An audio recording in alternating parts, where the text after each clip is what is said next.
Welcome to the Contractor Maintenance eSERS tutorial. In this video, we will cover how to add a contract company and how to assign a contract web user to your contract company. When your district works with a contract company, this initial setup is required. This is necessary even if your district enters the report or grants the contractor access to enter their own reports. Please note the employer web administrator is the only eSERS user able to add contract companies and web user to eSERS. Once in eSERS, go to Contract Maintenance application located under Organization Information. Next, you will click on New to add a new company to eSERS. Enter in the contractor's name. Next, you're going to enter the contractor type and then the effective date of when the company will start with you guys.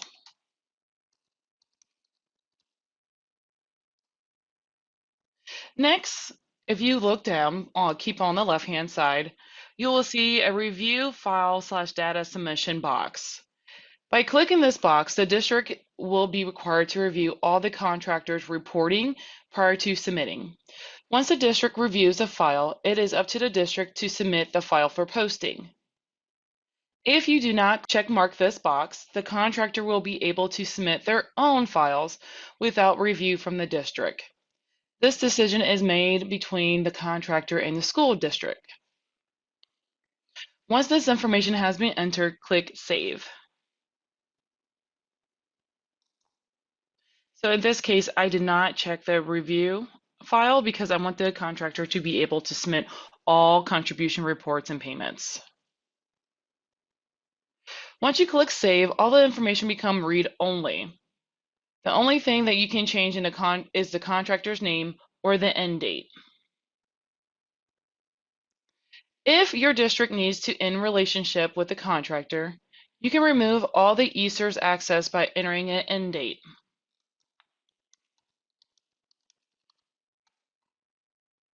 Once you enter an end date and click Save, the following events will happen. All contacts that are identified as connected to the contractor will be updated to inactive.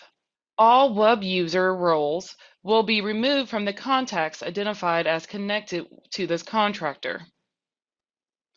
All eSERS access is revoked from anyone listed with super cleaning or the contractor you have listed. Then an email is generated and sent to the affected parties informing them that they will no longer have access to eSERS.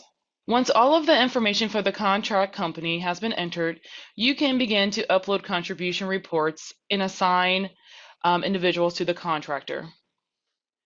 You can also begin to assign users under the contractor's profile under contact/web user maintenance. This will allow the contractor to be able to upload their own files and make their own payments as necessary. Please note, only the EWA for eSERS can add web users. In order to add web users under the contract company, go to contact/web user maintenance, which can be found under organization information. Once there, click the link. On the next page, you will be able to click the new button up top, and a new contact information profile will become available. So now you will enter your contractor's employee's name, their job title. Now, what's really important is make sure you label them as a contractor. You will click on the drop-down arrow and select a contract company. By selecting the contract company, it will generate the appropriate security and access to eSERS information. The new contact will only be able to view contract company's information that they have entered. They will not be able to view the bank account information or secured employee information submitted by your district. Now let's enter a phone number.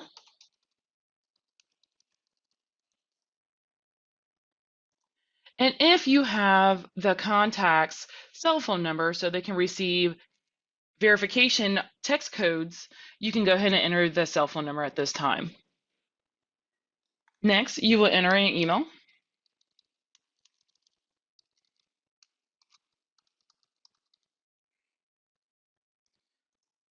You will add a contact address. And at this time, your user will be active.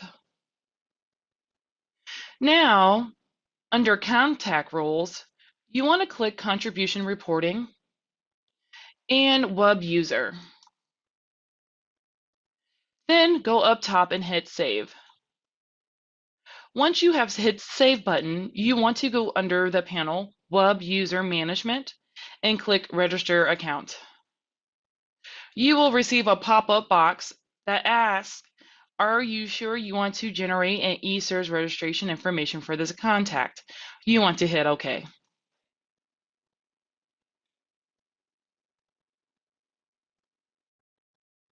Once you have hit save on the profile, we're going to go down and go to web user roles.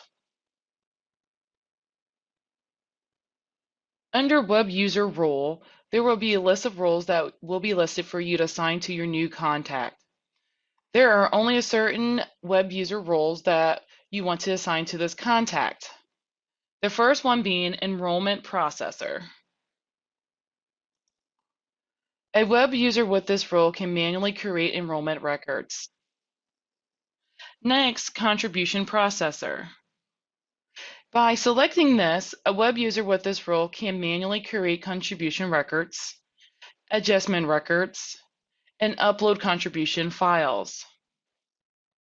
Next, if you select payment processor, a web user with this role can create and maintain bank information. This role also can create payment remittance and process payments.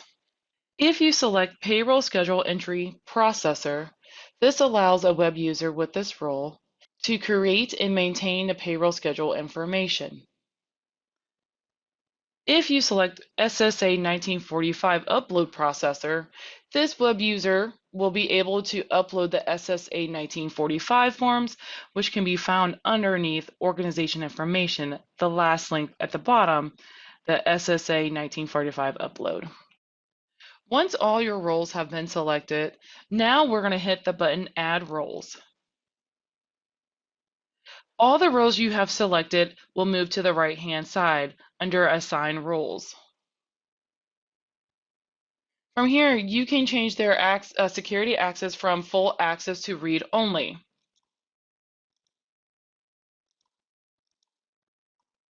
If you select Read Only, the user will only be able to view the information in the application. If you select Full Access, they will have full access to the application. From here, an email is sent to the new user to set up their eSERS account. The new contact has been listed as the contract company's web user. This concludes our contractor maintenance tutorial. Thank you.